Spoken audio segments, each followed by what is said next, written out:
Onde estava Dom Pedro quando proclamou a independência do Brasil? Você sabe? Sabia que o Brasil pagou a Portugal para conseguir sua independência? Por que o dia 7 de setembro foi o dia escolhido para a proclamação da República? E por que o grito de independência foi dado nas margens de um rio? Essas e outras curiosidades você vai descobrir no vídeo de hoje. 10 fatos sobre a independência do Brasil.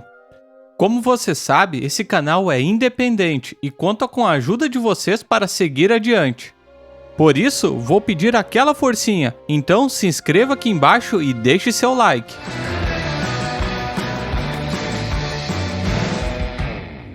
O dia 7 de setembro. Para muitos, apenas mais um feriado para poder descansar e não precisar trabalhar. Para outros, uma data importante, de dever cívico e de demonstração de amor à pátria. Mas você sabia que esse dia é cercado de fatos curiosos e interessantes? A data foi colocada na história após o brado retumbante de Dom Pedro em São Paulo, nas margens do rio Ipiranga, com o famoso grito de independência ou morte. Mas será mesmo que isso aconteceu do jeito que nos foi ensinado? Então, se liga nessas curiosidades. Número 1. Cavalo ou mula? Uma das coisas que talvez você não saiba é que antes do dia 7 de setembro, as coisas já não andavam muito bem para o lado de Dom Pedro. Ele havia recebido uma carta de Lisboa acusando ele de criminoso. Fato que o deixou muito irritado e ofendido. Ele tinha um conselheiro que disse a ele que a coisa realmente estava muito feia e que já não era para se esperar muita coisa de Portugal. A partir desse momento, ele teve inúmeras oportunidades para proclamar a República no Brasil. A semana que antecedeu a proclamação da República foi péssima para Dom Pedro. Ele estava escondido na casa de sua amante, a Marquesa de Santos. Então, recebeu uma carta de sua esposa, a Maria Leopoldina. Na carta, Maria Leopoldina estava muito indignada e alertava Dom Pedro sobre uma conspiração de Portugal e que a coisa estava muito ruim para Dom Pedro. Então, seguindo seus instintos e pressentimentos, Dom Pedro voltou para São Paulo a cavalo, quer dizer, no lombo de uma mula. Exatamente. Nas pinturas ele foi retratado como estando em cima de um cavalo, quando, na verdade, ele estava mesmo em uma mula. Mas por que uma mula e não um cavalo? Acontece que, em 1822, as estradas ainda eram muito rudimentares e precárias. No trajeto, ele precisava subir a Serra do Mar, que era bastante íngreme, tão íngreme que um cavalo não era capaz de subir, apenas uma mula. Essa viagem longa, estressante e trabalhosa deixou ele ainda mais cansado. Número 2. Galhos na cabeça. Outra curiosidade é que Dom Pedro estava sendo traído. Sim, Dom Pedro tinha uma galhada enorme na cabeça, se é que você me entende. Sim, e pior ainda, até a amante dele traía ele. Da casa de Dom Pedro, era possível ver a casa da Marquesa de Santos, e ele seguidamente dava umas espiadas. Só que ele começou a perceber que as luzes da casa ficavam acesas até de madrugada. Algumas pessoas falam que a Marquesa de Santos é que buscava dar o troco em Dom Pedro, visto que ele tinha à sua disposição centenas de mulheres. Ele tinha ficado até com a irmã da amante. Número 3. Levando um fora. Um dia antes de proclamar a República, Dom Pedro havia levado um fora, digamos assim, de uma mulher negra na cidade de Santos. E como foi isso? Bem, ele estava caminhando pela cidade quando, do outro lado da rua, avistou uma mulher negra muito bonita. Então, imediatamente, ele atravessou a rua cheio de confiança, agarrou a mulher e deu um beijo no rosto dela.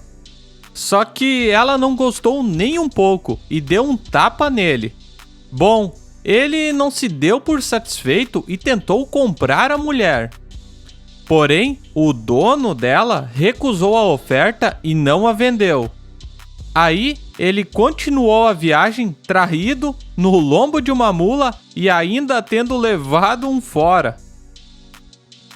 Número 4. Indigestão.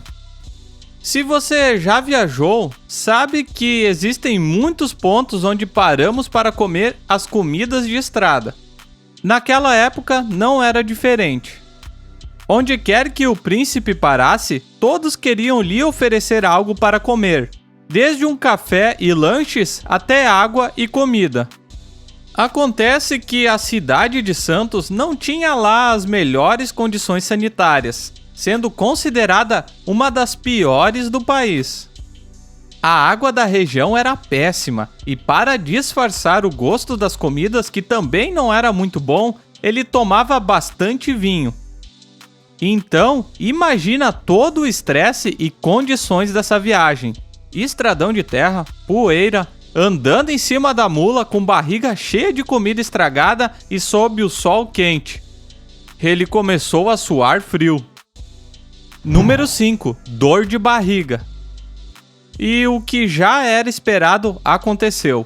Diante de todas essas condições desfavoráveis, ele acabou tendo uma dor de barriga enorme.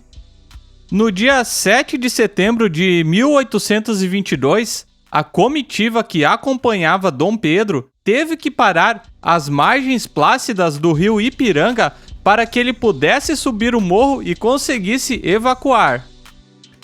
Sim, ele teve uma fortíssima diarreia. Após evacuar, ele saiu do mato e se dirigiu de volta à comitiva. Foi então que o padre Miguel, que estava junto com eles na comitiva, foi até Dom Pedro e lhe entregou a carta de Maria Leopoldina.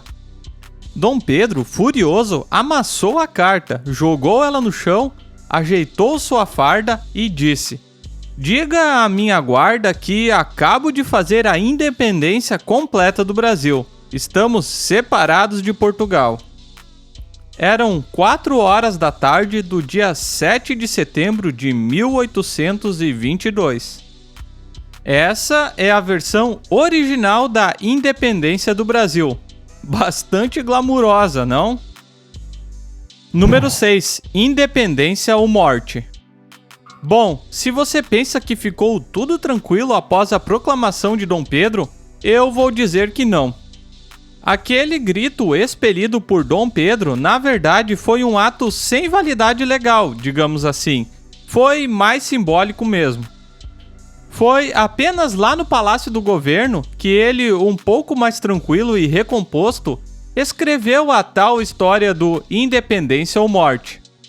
Ele mandou fazer uma faixa para Leopoldina com os dizeres Independência ou Morte, e é isso que ficou para a história.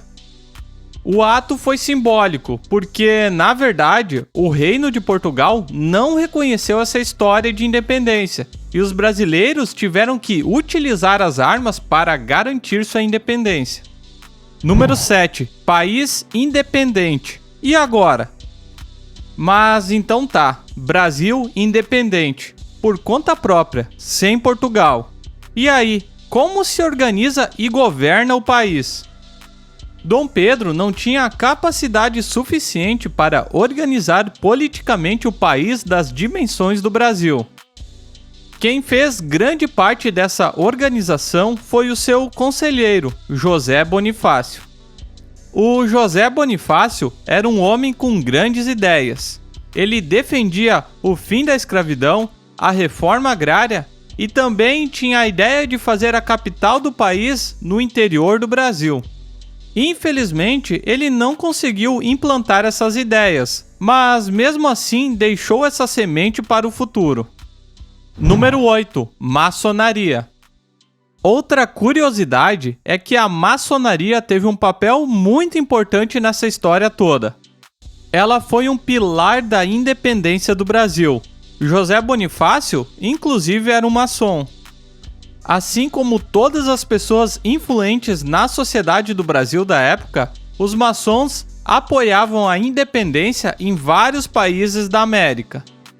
Eles eram inspirados pela Revolução Francesa e lideravam os movimentos com base nesses princípios. George Washington, por exemplo, que participou do movimento para a independência dos Estados Unidos, era da maçonaria. Número 9. Dívida externa. E o início da República já não foi dos melhores. Após a independência, o país começou a se afundar na lama.